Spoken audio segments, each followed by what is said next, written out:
Welcome back to Sunrise Daily. We've seen some of the headlines this morning about the lawyers and Senate disagreeing over the position of the president's letter or the acting president, and all of those are beginning to go back and forth. We're joined now this morning by phone by the spokesperson of the Senate, Senator Aliyu Sabi Abdullahi. Good morning, Senator, and thank you for joining us today on the program. Yeah, good morning, Chamberlain. My pleasure, as always. All right, let's pick up on this matter. Yes, we do know that you have spoken about this letter yesterday. The Senate has received this letter, but there are those who immediately then did ask, so why then did you say it's not urgent, if we heard you properly? Because many would have thought as soon as the letter was received, the Senate has quickly got to convene on maybe what you normally call urgent national importance and consider the letter. Yeah, well, thank you, Chamberlain. As you know, we actually suspended simply to consider the budget and other legislative activities that the committee are started with. And that was why we were out of the plenary, and we are expected by 27 or the 28 or thereabouts to resume back to plenary. Now, the aspect of Mr. President's petition is hinged on him submitting a letter to the National Assembly, specifically to the Senate, and saying that, of course, he is post-petition.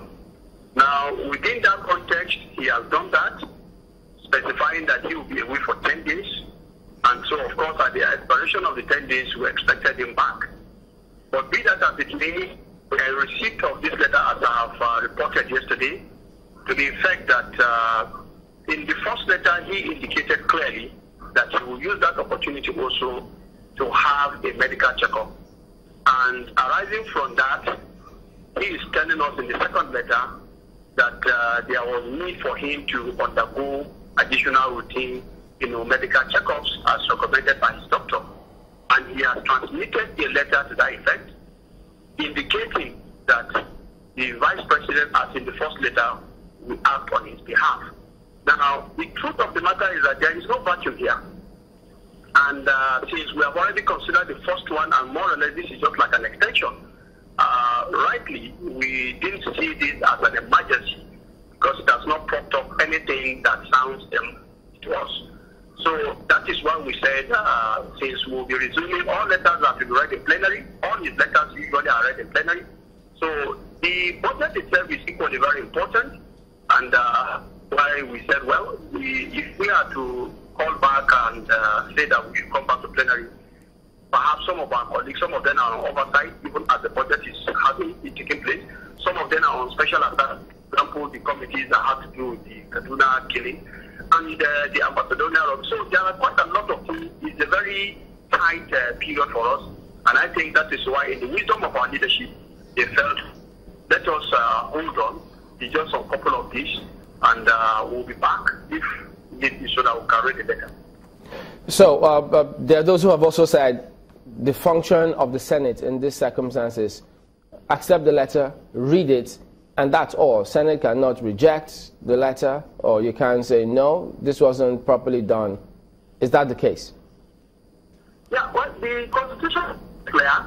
It says you should transmit a letter informing us. And he has informed us. So, and I think that is not the point. You see, Chamberlain, there is no need to continue to waste us over something that is very clear. And to us, we are acting in good faith for this country, and with the decision by our leadership is in the interest of Nigeria. Senator Sabi, how important is it for you, because Nigerians are really concerned, to see Mr. President and his state of health and how he's doing so far where he is in London? Have you been able to have an audience with the President by phone, for instance, or by any means? Can you tell us? Well, honestly, I cannot confirm anything to this effect. I did not ask the Senate President or the National Assembly leadership if they have done that.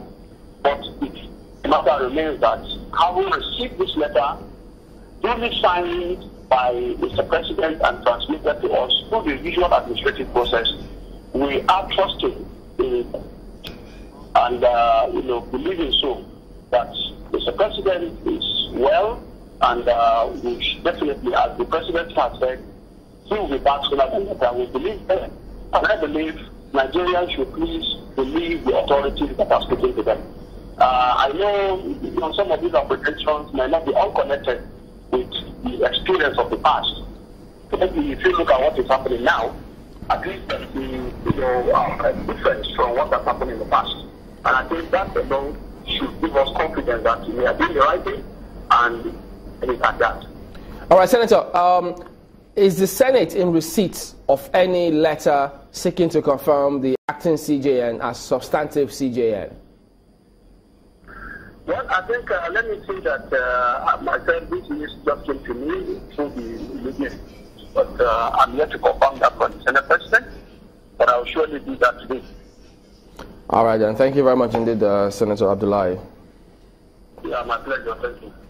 So there you go, the spokesperson of the Senate speaking to us about receiving the President's letter by the Senate, and then you also heard the last part of the CJN. So don't go away, we'll have a lot for you today in just a moment. Join us again.